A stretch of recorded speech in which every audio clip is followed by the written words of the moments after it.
بسم الله الرحمن الرحیم. خب قسمت دوم داستان صحابی پیامبر وحشی ابن حرب هست. اما خب در قسمت اول یک تراژدی رو دیدیم، یک داستان غمبار و خونبار. وحشی ابن حرب عموی پیامبر حمزه سید الشهدا رو به شهادت رسونده بود برای آزادی خودش و حالا دیگه خب آزاد شده، رها شده، جایزه و هدایایی هم گرفته بود. ببینیم بعدش چی میشه. خب حمزه سید الشهدا به شهادت رسید. مسلمانان در جنگ احد شکست سختی خوردند و تعدادی هم مسلح شدند. از اون ورم وحشی ابن حرب آزاد شد و بالاخره برای خودش زندگی آزادانه‌ای رو شروع کرد.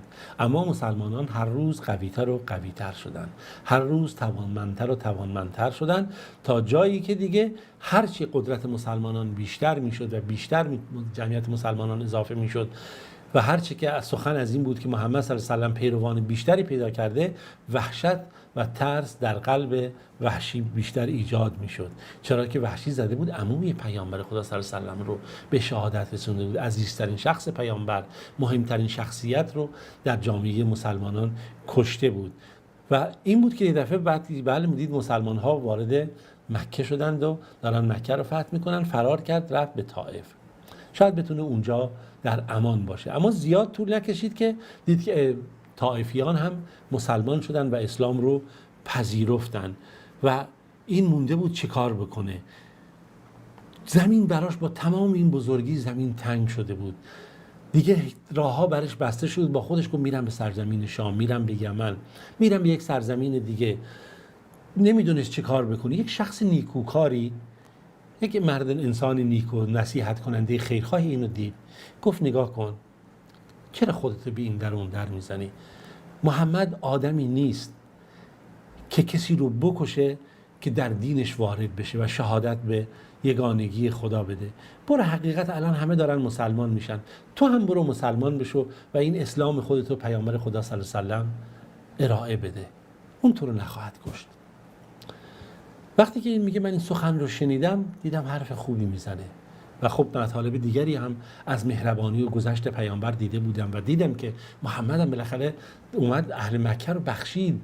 اینا همه مسلمان شدن، کسانی که تا دیروز دشمنان خونین پیامبر بودن. میگه خب من هم طرف مدینه حرکت کردم و دنبال پیامبر خدا صلی الله علیه و سلم تا اینکه بالاخره رسیدم به مدینه و رفتم به مسجد.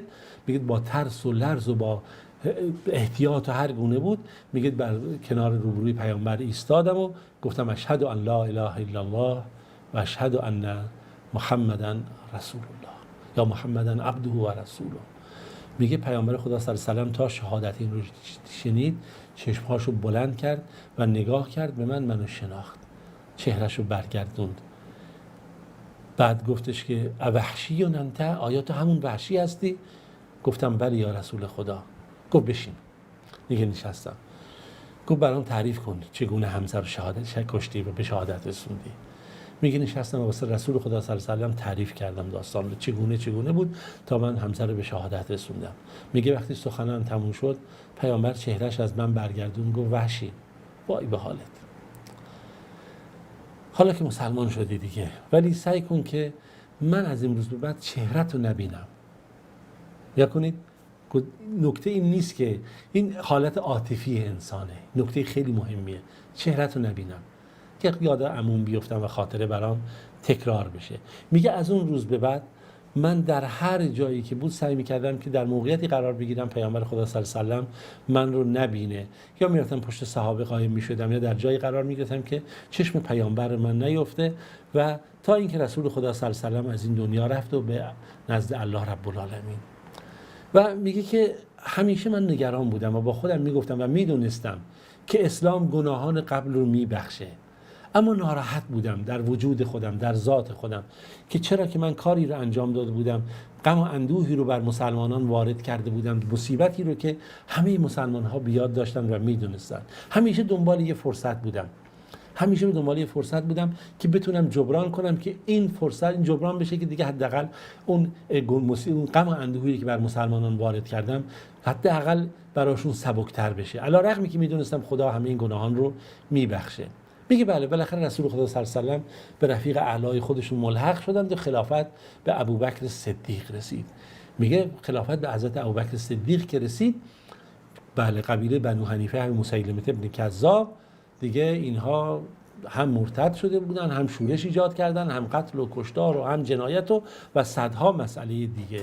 اینجا بود که ابوبکر سپاهی رو آماده کرد برای جنگ با مسیلمه کذاب و بحث مسیلمه کذاب همه جا پیچیده بود. سفیر پیامبر رو کشته بود، حبیب ابن زید رو به طرز فجیعانه‌ای تکه پاره کرده بود، مسلمانان رو به خاک و خون کشیده بود، جزیره العرب رو دچار بالاخره جنگ و خونریزی و ناامنی کرده بود و همینجوری داشت نابودی ایجاد میکرد و همش سخن مسیلمه کذاب بود که سخت‌ترین دشمن رسول خدا و سخت‌ترین دشمن مسلمانان و مردم عرب بود. این بود که من دیگه در این سپاه همراه شدم رو تا برم من هم در این جنگ قرار بگیرم. با خودم گفتم الان فرصتشه، من باید این فرصت رو غنیمت بشمرم و کاری بکنم که با کشتن مسیلمه ابن کذاب بتونم چیکار بکنم، حداقل یک کمی جبران کرده باشم اشتباهاتی رو که انجام دادم. من حمزه سید الشهدا رو کشتم و الان پس شاید بتونم با کشتن مسیلمه کذاب من بتونم یا بالاخره به این نتیجه خیری برسم یا شهید بشم در این جنگ. میگه بالاخره مسلمانان با مسیلمه کذاب سپاهشون مقابل هم قرار گرفت، در اون باغ مرگ جنگ بزرگی صورت گرفت.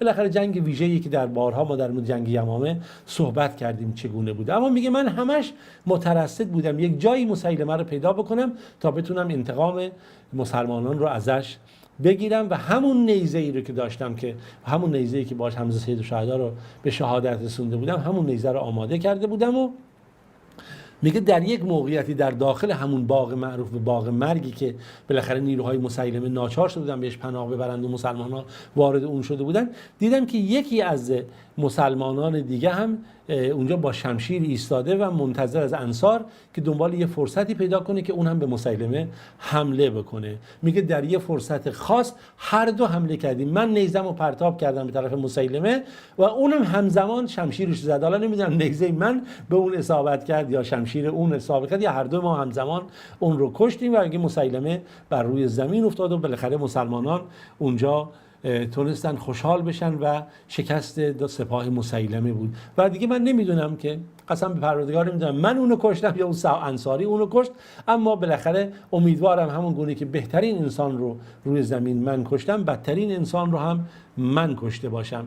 و این داستانیه که اینجا وحشی ابن حرب تونست از خودش این حالت رو نشون بده و به نمایش بذاره. ابن عباس هم روایتی رو نقل کرده، البته من میگم صحت صحبت در این مورد نگاه نکردم، که میگه که پیامبر خدا صلی الله علیه و سلم هم کسی رو فرستاد برای این وحشی که حتی بهش اشاره کرد خدا گناهان رو میبخشه و آیاتی هم از آیات الهی در این موقع نقل شده بود که براش مطرح کرده بودن که قل یا عبادی الذین اسرفوا علی انفسهم لا تقنطوا من رحمت الله، کسانی که ستم بر خودتون کردید از رحمت الله ناامید نشید، ان الله یغفر الذنوب جمیعا انه هو الغفور الرحیم، که خدا خیلی بخشنده و خیلی مهربان است. و گفتش که بعدی میگه واقعا محمد منو خواهد بخشید یا نه، که البته این روایت رو میشه با اون فرد نصیحت کننده و خیرخواه هماهنگ کرد که اون چگونه نصیحت کرده بود. در هر صورت وحشی ابن حرب توبه کرد، قاتل بهترین انسان بعد از پیامبر خدا صلی الله علیه و آله توبه کرد، توبهش هم پذیرفته شد و صحابی پیامبر شد و چهره‌ای شد که دشمنترین دشمن مسلمانان رو هم تونست بکشه و انتقام بگیره. و این نکته مهمیه برای هر کسی که میخواد نسبت به حقیقت نگاه کنه. هر انسانی که غرق گناه هست، هر چقدر گناه کردید ناامید نشید، رحمت خدا بیکران میتونید برگردید، هر گناهی کردید برگردید به سوی خدا و خداوند بخشنده است. میگن وحشی ابن حرب در حمص، در همونجا بالاخره که رفته بود به سرزمین شام دیگه اواخر عمرش، در همونجا از دنیا رفت. در یک منطقه‌ای هست که به نام میگن باب الدریب که در کنار قبر ثوبان خادم رسول خدا صلی الله علیه و آله هست، که میگن مسجدی اونجا هست که در اونجا معروف به مسجد وحشی ثوبان هست که دیگه اون در اونجا هست.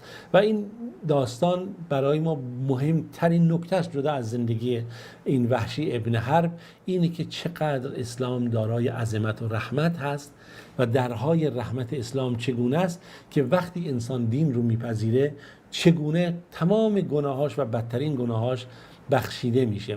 وحشی نقل میکنه که از اصحاب پیامبر خدا صلی الله علیه و سلم که میگه گفتن یا رسول الله که نقل میشد نحن انا ناکل ولا نشبع، ما غذا میخوریم اما سیر نمیشیم. بعد پیامبر گفت شما شاید روزی برشه که این گونه شرایطتون به هم بخوره.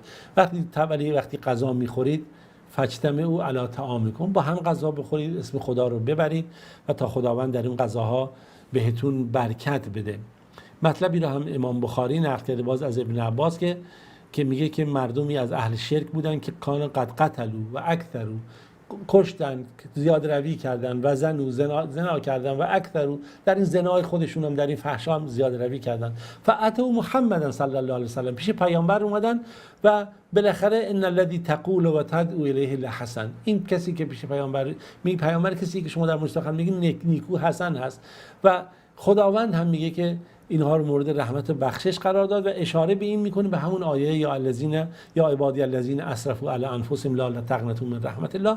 یعنی هر چقدر انسان اگر گناه کرده، هر چقدر بدی کرده، وقتی به سوی خدا برگرده خدا اون رو مورد بخشش قرار میده. امیدوارم ما بتونیم توبه کنیم، به سوی خدا برگردیم و اگر گذشته ناپاکی، گذشته بدی داریم، خداوند این رو ببخشه.